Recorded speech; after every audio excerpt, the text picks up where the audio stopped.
Have a nice Cage of Hell match between the legendary wrestling legend, the Great Muta, coming out of retirement, coming back to the ring and going back through the time machine, back to the great days of the Great Muta, one of the greatest superstars ever to come from Japan, one of the greatest international superstars of all time, and also one of the greatest wrestlers in general of all time, taking on my co-host normally, which is why he's not here, by the way, Shawn Awesome, leader of the Awesome Ones. And this match really started because of the fact that Shawn Awesome, granted he is 16, going to be 17 in November, but he has no recollection of who the Great Muta is, and he wanted to find out all about the Great Muta, and he even has said that, he doesn't really see what all the hype is about the Great Muta. So that being said, I said, you know what, better way to learn about the Great Muta than be in the ring with the Great Muta. And there's that back hamstring elbow in the corner that the Great Muta made famous, that only he could do best, as my son is now finding out why the Great Muta is one of the greatest of all time. Shawn Awesome, of course, is not one to be slouch on our show. He's held just about every title there is: tag team titles, badass title, universal title, Patriots title.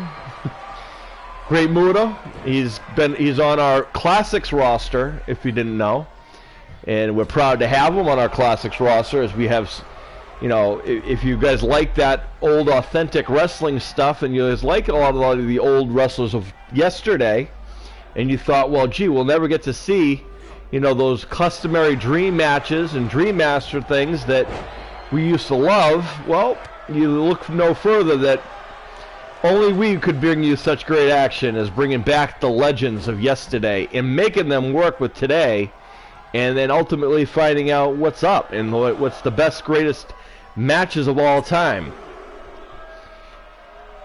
And I apologize, folks, I did not put the disclaimer up yet, so let me say this now. Again, in the second match of our show, all of our matches are actually are all set to demo. We have no control over the outcomes or we are no way in shape and form involved with any of the decisions.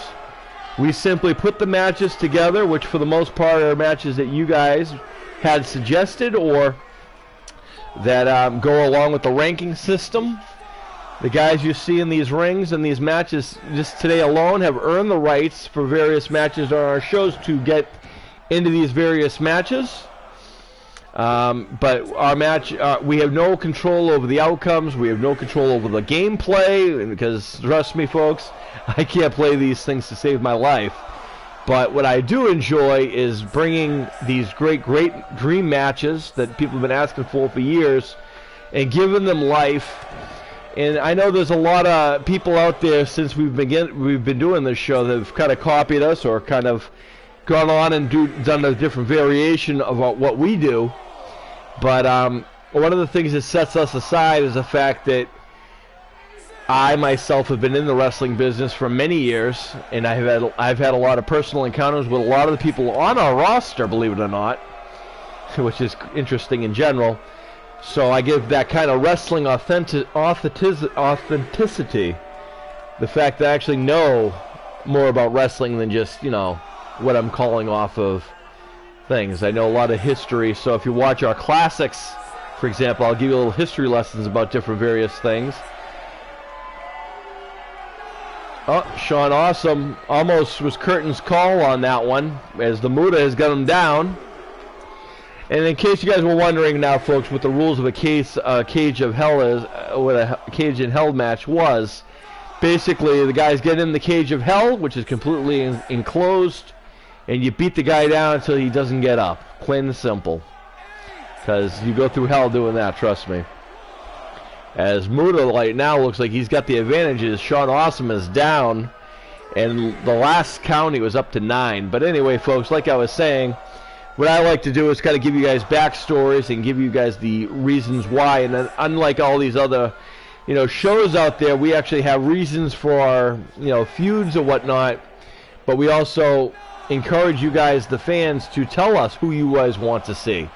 Which, to be honest with you guys, a lot of our, show is basically based on things you guys send me in emails and messages. Between myself, my son gets requests for matches that people want to see, and that we're kind of the ones who have been bringing it to you for like the last, I don't know, 16 years, maybe 15 years. No, not long, maybe 7 years. 7, 8, 9, 10 years, maybe? Yeah, about 10 years, I'd say. That's fair to say. And me, myself, I've been a YouTube icon in general, as you guys remember the old wrestling stuff that Jazz Fitness used to do. And I, myself, Jazz Vengeance, have been in the wrestling business since I was, me, myself, I've been in the wrestling business for 20 plus years. In the real wrestling business. Earned most of my battles, all my battle scars. I've held titles in just about every New England company there is. I've been fortunate to work with some of the greatest companies in the region, and I've also been very fortunate to work with some of the greatest talents of any roster anywhere. And sometimes I've been accused of being very opinionated, and you know what? So be it. I am a guy that has been in the business, so I have some knowledge that a lot of guys don't have. Unlike a lot of these guys who do these kind of battle royals and stuff for no apparent reason, rather than just to bring out names, which really doesn't have any bearings. So you have let me just ask these people, people in general. You guys watch those different battle royal videos people make on here? Out of curiosity, the idea of the Royal Rumble, or the Melee, like we like to call it, is to really find out who goes on to go face the champion at WrestleMania, as the way it used to be. We have different variations of the Melee with very different outcomes and different stipulations. But when you guys have these say for example, I've seen some Halloween edition ones, which will feature horror icons who we've had on our roster, and same thing, you guys usually have like a holiday edition or different other various things. I'm curious what the winners of each of those battle royals or Royal Rumbles or whatever you want to call them get for winning those. I've really never seen any really follow-up to any of those other than see another battle royal later, which is just different people again. I mean, it's easy to throw a bunch of, random cool looking like icons and, pop culture people and individuals or whatnot, but the way we've been doing this for years, guys, is we have reasons for it. Number one, you guys, the fans, have been telling us, for years people have wondered who's better than who. And I know there's another type of show that, kind of sits there and does the science and breaks down, the variations why someone's better than whoever. On our show, we don't think that's even necessary. If someone's tough, just put them in a ring and let them brawl it out. Set it to demo, and there you go. Now you're going to get your answer.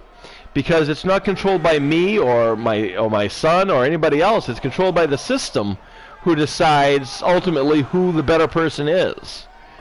You can look at all the scientific, research all you want, but all honesty, being in the wrestling business, I can tell you also, there's a lot of times that in wrestling it's been quick to kind of misjudge or miscalculate things, and anything can happen in wrestling. So to look at scientific research on why someone's better than someone by breaking it down to what someone's trained with or whatnot really doesn't matter until you get them in a ring and put it down.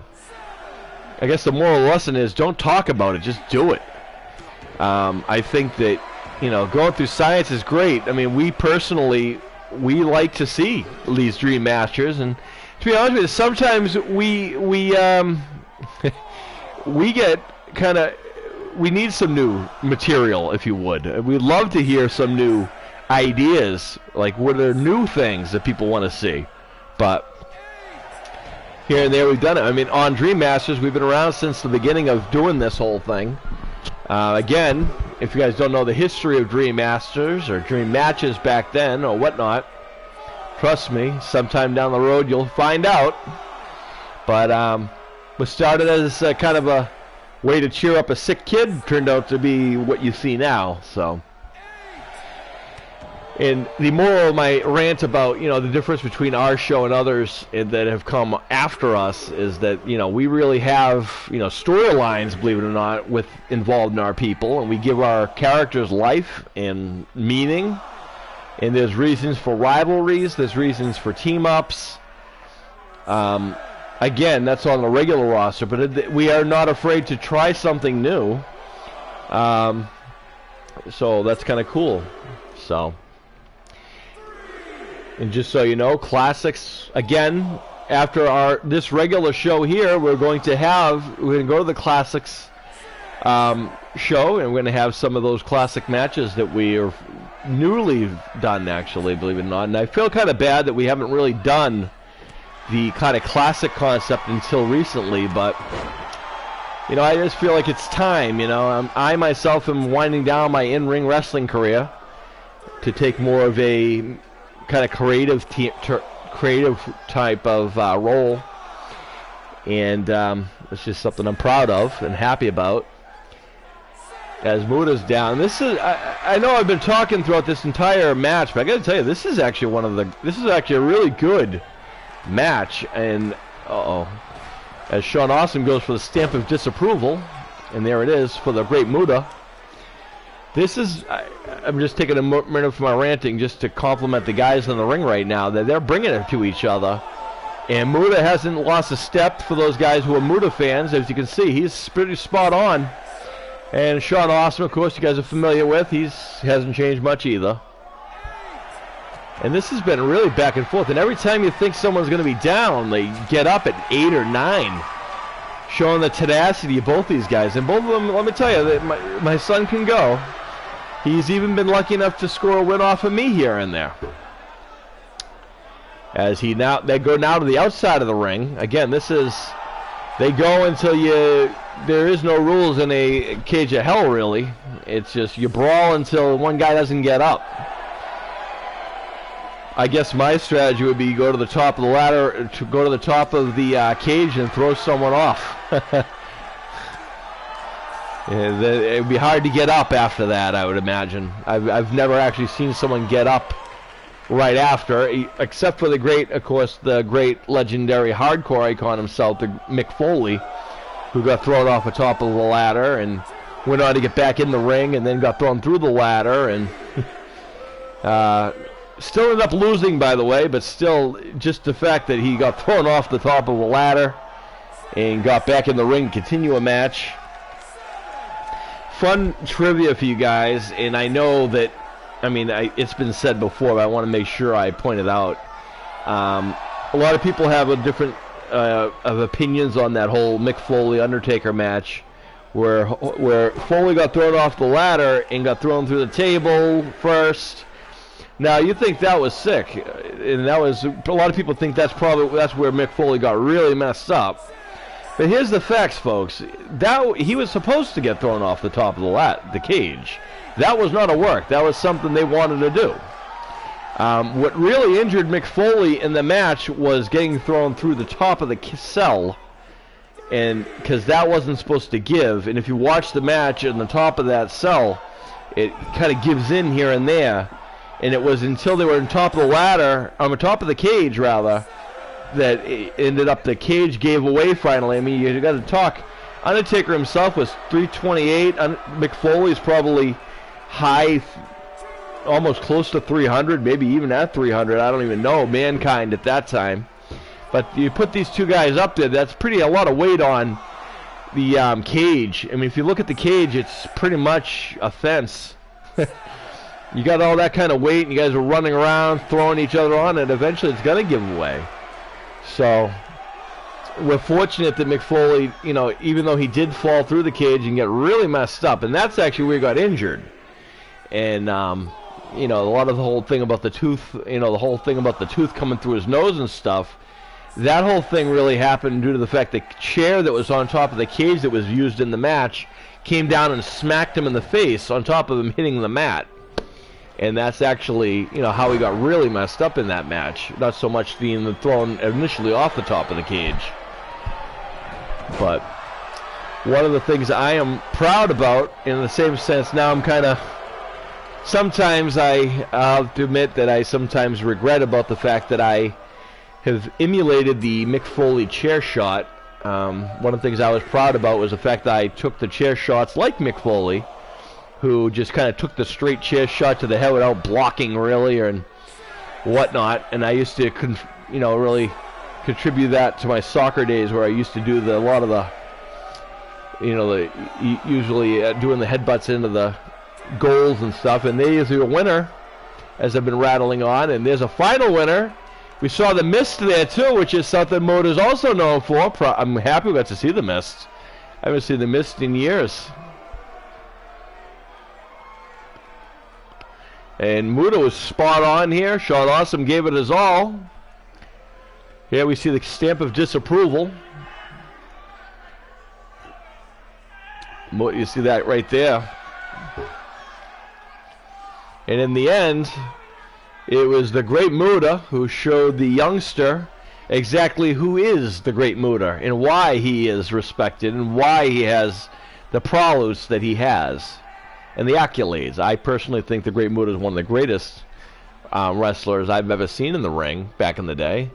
And I actually would love to, I'm happy to have him on our roster so we can actually see what happens when the great guys like the great Muta take on current guys who are supposed to be the strong style guys. Because I think if anybody has claim to fame of that, it would be the great Muta.